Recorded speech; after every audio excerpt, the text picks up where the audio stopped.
Magandang araw po sa inyong lahat. Strap. Sa dulo ng video na to, inyong matututunan ang tatlong body types. Ito yung ectomorph, mesomorph, tsaka endomorph body type. At paano rin i-improve yung mga ganong katawan. So, tara na, pag-usapan na natin. Importante rin, lalo na sa mga beginner, na malaman nyo ang body type nyo. Para hindi nyo maikumpara ang sarili nyo sa ibang tao sa gym. Bakit siya ganito ang improvement? 3 months pa lang na nag-gym. Bakit ako 1 taon na pero kakaunti pa lang ang improvement ko sa gym? So maraming factors yan, at isa doon ay ang body type. Meron tayong ectomorph, mesomorph, tsaka endomorph body type. According kay Dr. Sheldon noong 1940s, inuri niya ang mga katawan ng tao sa tatlong bahagi. Ito ang ectomorph, mesomorph, tsaka endomorph body type. Kasama na rin dito ang mga lalaki, babae, at LGBTQI+ community. Narrow ang shoulder nila, chest at hips. Long neck din sila at mahaba rin ang kamay nila at paa.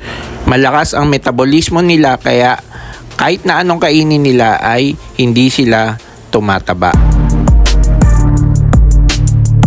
Ito ang ideal sa mga body type, ang mesomorph. Wide ang shoulder nila at chest at maliit din ang hips nila. Malakas din ang metabolismo nila pero nagiging muscle at madali rin silang mag-drop ng fats. Athletic naman sila pero soft looking yung katawan nila. Malakas silang mag-store ng fats kaya malalaki ang belly nila. Ngayon ay paano nyo naman mai-improve ang body type nyo? Depende yun sa disiplina at determinasyon nyo para makuha nyo yung goal nyo. Pero gusto nyo bang maging ectomeso o kaya ay maging endomeso? Depende sa inyo yan, depende sa goal nyo yun. Pero andito kung paano nyo improve ang tatlong body type. Dahil hard gainer sila, huwag silang ma-involve sa mga athletic sports kagaya ng basketball, volleyball, biking, at pickleball. Mag-concentrate lang kayo sa pag-workout. Mag-stick lang kayo sa compound basic exercise. Huwag muna kayong mag-high intensity interval training. Pagdating sa diet, high protein at katamtaman lang ang carbohydrates at fats. Dahil kayo ang pinakamagandang body type, mag-stick na lang kayo sa mesomorph.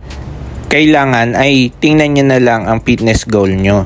Yung fitness goal nyo ang magdedetermina kung anong workout at diet ang nababagay sa katawan nyo. Kung kayo ba ay magka-calorie deficit or magka-calorie surplus.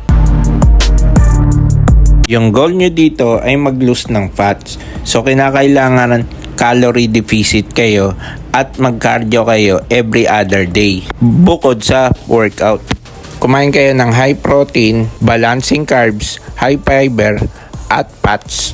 Kung ayaw nyong mag-running o biking, pwede kayong mag-walking na may 7K steps. Makakatulong yun sa cardio nyo. Wala namang perpektong katawan, pero sa disiplina at determinasyon nyo, makakamit nyo yung fitness goal nyo. Kung may suggestions, comment o topic kayong gustong pag-usapan, comment down below.